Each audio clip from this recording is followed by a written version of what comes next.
الرحیم عن ابی ہریرہ قال قال رسول اللہ صلی اللہ تعالی علیہ وسلم من تمسک بسنتی عند فساد امتی فلہ اجر 100 شہید۔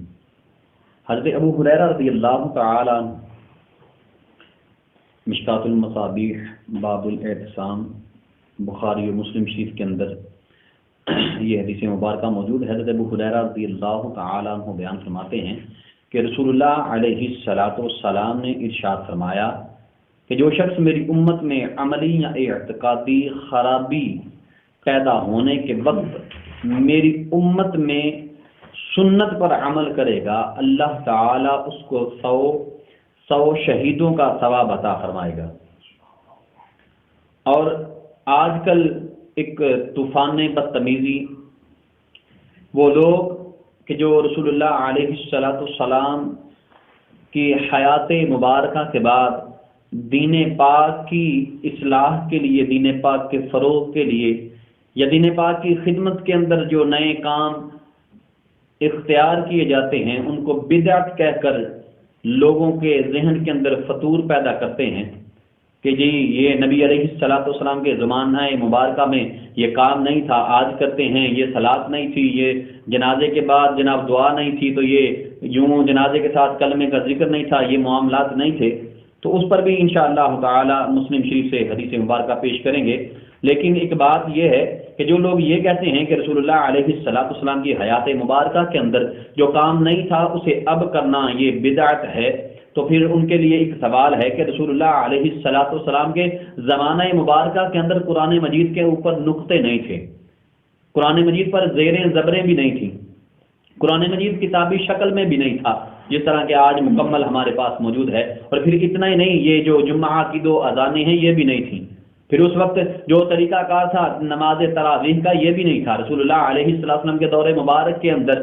جو یہ طریقہ کار ہے، آج عورتوں کو منع کر دیا گیا ہے، نمازیں مسجد میں نہیں پڑھ سکتی۔ حضرت عمر بن خطاب کے دور مبارک کے اندر یہ بھی اس وقت نہیں تھا، لیکن یہ ایک طوفان بدتمیزی انہوں نے کھڑا کر دیا۔ جو طفل مکتب ہیں، جو خود کو اپنے آپ کو تو شیخ الحدیث کہتے ہیں لیکن ہیں تو وہ طفل مکتب ہی، کہ جو یہ بھی نہیں جانتے کہ جناب کہ یہ بدعت کی اقسام کیا ہیں، کیونکہ بزرگ فرماتے ہیں بدعت جو ہے وہ کبھی فرض ہوتی ہے، کبھی واجب ہوتی ہے، کبھی مستحب ہوتی ہے، کبھی مکروہ ہوتی ہے، کبھی حرام ہوتی ہے، کبھی اس کو مستحسن کے ضمن میں استعمال کیا جاتا ہے۔ لیکن کلام یہاں پر صرف اتنا ہے کہ ہر بات کو بدعت کہہ کے نبی علیہ السلام کے عشاق کے دلوں کو جلانے کی ضرورت نہیں، اپنی آنکھیں کھول کر یہ حدیث پڑھی جائے۔ بزرگ فرماتے ہیں،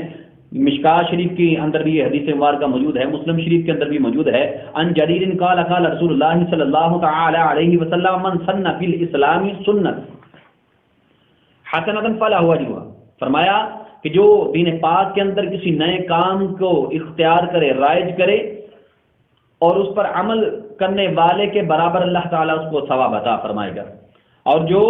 کہ دین پاک کے اندر کسی برے کام کی بنیاد ڈالے، برے کام کا آغاز کرے، اللہ تعالیٰ اس کام پر عمل کرنے والوں کا جو گناہ ہے اس کرنے والے کو، اس کام کو رائج کرنے والے کو عطا کرے گا۔ تو اس حدیث سے یہ پتہ چلتا ہے کہ جو دین پاک کے اندر کسی نئے کام کا آغاز کرنا، لیکن بشرط یہ کہ وہ قرآن و حدیث کے خلاف نہ ہو، اس کام کا آغاز کرنا اگرچہ وہ بدعت ہو، مباح ہو، لیکن اگر وہ ہو قرآن و حدیث کی خدمت کے لیے تو پھر وہ جائز ہے۔ اس کو بدعت